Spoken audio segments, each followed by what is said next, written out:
語聞き流し10分間、名作リスニング。英語テキストと MP3 ダウンロード、その他の物語は、ホームページよりご利用いただけます。88thpp.com 88thpp.com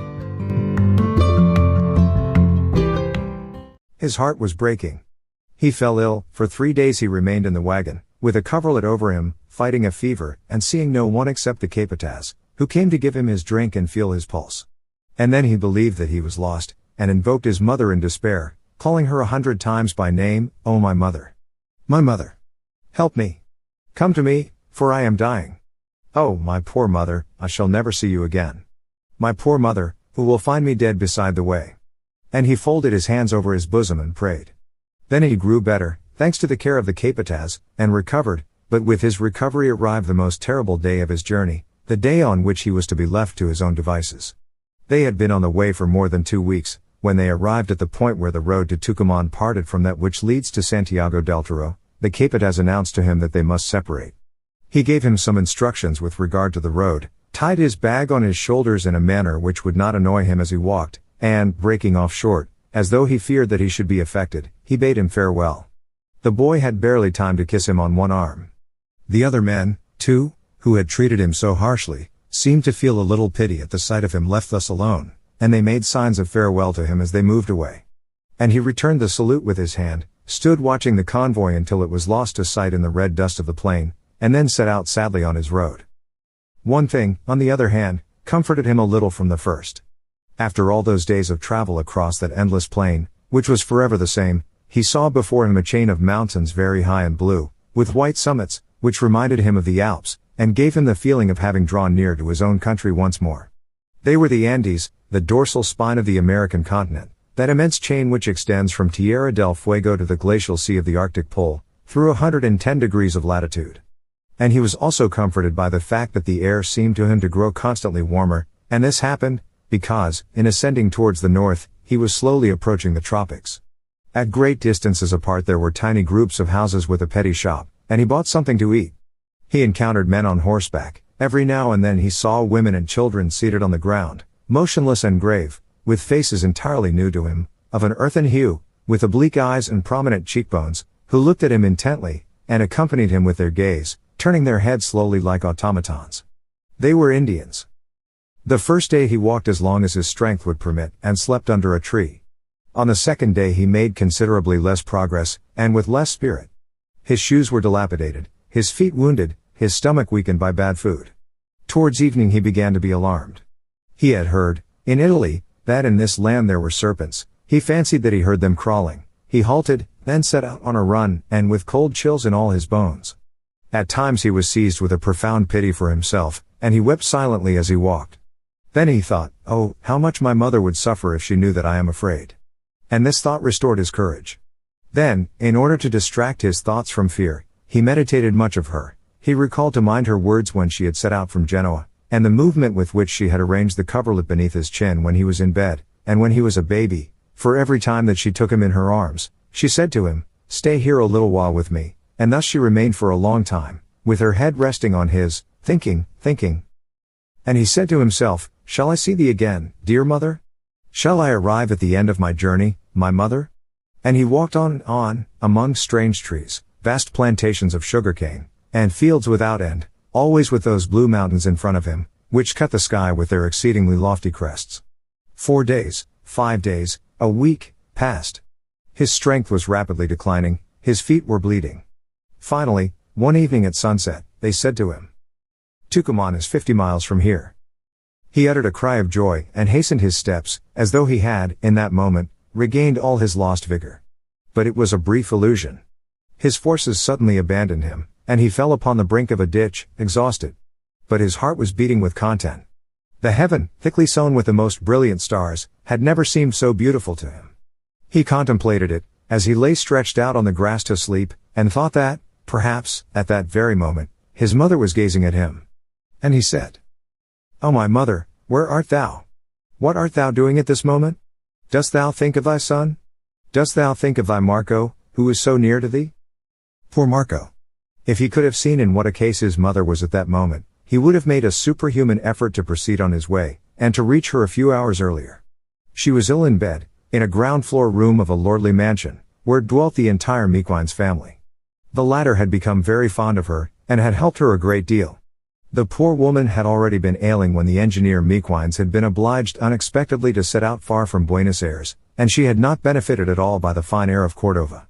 But then, the fact that she had received no response to her letters from her husband, nor from her cousin, the presentiment, always lively, of some great misfortune, the continual anxiety in which she had lived, between the parting and staying, expecting every day some bad news, had caused her to grow worse out of all proportion. Finally, a very serious malady had declared itself, a strangled internal rupture. She had not risen from her bed for a fortnight. A surgical operation was necessary to save her life. And at precisely the moment when Marco was apostrophizing her, the master and mistress of the house were standing beside her bed, arguing with her, with great gentleness, to persuade her to allow herself to be operated on, and she was persisting in her refusal, and weeping. A good physician of Tucumán had come in vain a week before.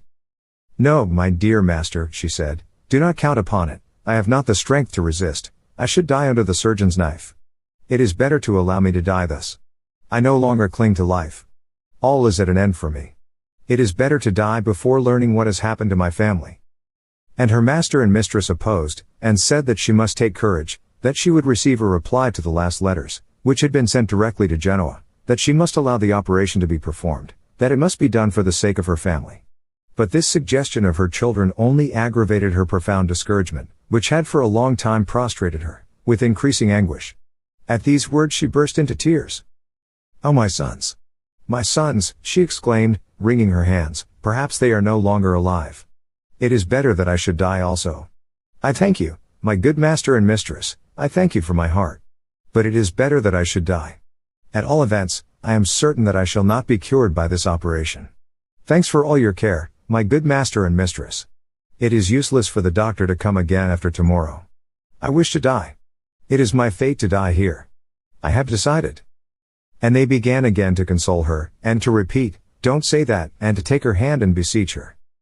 But she closed her eyes then in exhaustion, and fell into a doze, so that she appeared to be dead.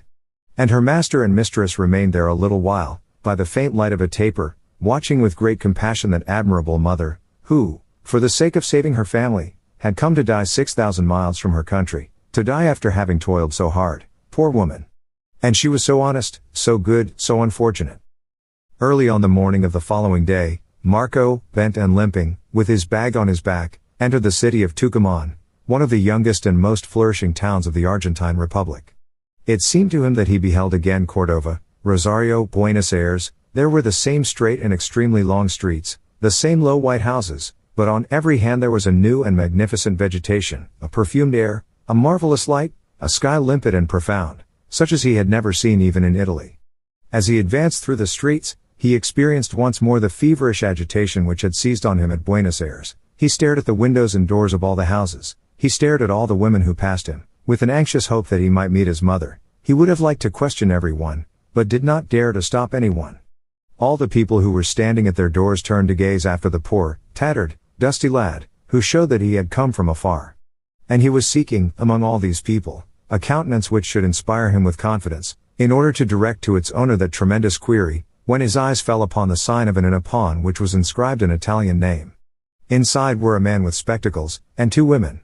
He approached the door slowly, and summoning up a resolute spirit, he inquired, "Can you tell me, Signor, where the family Mequines is?" "The engineer Mequines?" asked the innkeeper in his turn. "The engineer Mequines," replied the lad in a thread of a voice. "The Mequines family is not in Tucumán," replied the innkeeper. A cry of desperate pain, like that of one who has been stabbed, formed an echo to these words. The innkeeper and the women rose, and some neighbors ran up. "What's the matter? What ails you, my boy?" said the innkeeper, drawing him into the shop and making him sit down. "The deuce! There's no reason for despairing. The Mequines family is not here, but at a little distance off, a few hours from Tucumán." "Where? Where?" shrieked Marco, springing up like one restored to life. 15 miles from here," continued the man, "on the river at Saladillo, in a place where a big sugar factory is being built, and a cluster of houses. Signor Mequines' house is there, every one knows it. You can reach it in a few hours. I was there a month ago, said a youth, who had hastened up at the cry. Marco stared at him with wide-open eyes, and asked him hastily, turning pale as he did so, "Did you see the servant of Signor Mequines, the Italian? The Genoese?" "Yes, I saw her." Marco burst into a convulsive sob, which was half a laugh and half a sob. Then, with a burst of violent resolution, "Which way am I to go?" "Quick, the road. I shall set out instantly. Show me the way." "But it is a day's march," they all told him in one breath. "You are weary, you should rest, you can set out tomorrow." "Impossible. Impossible," replied the lad. "Tell me the way, I will not wait another instant, I shall set out at once, were I to die on the road." On perceiving him so inflexible, they no longer opposed him. "May God accompany you," they said to him. "Look out for the path through the forest. A fair journey to you, little Italian." A man accompanied him outside of the town, pointed out to him the road, gave him some counsel, and stood still to watch him start. At the expiration of a few minutes, the lad disappeared, limping, with his bag on his shoulders, behind the thick trees which lined the road. 英語聞き流し10分間、名作リスニング。英語テキストと MP3 ダウンロード、その他の物語は、ホームページよりご利用いただけます。88thpp.com 88thpp.com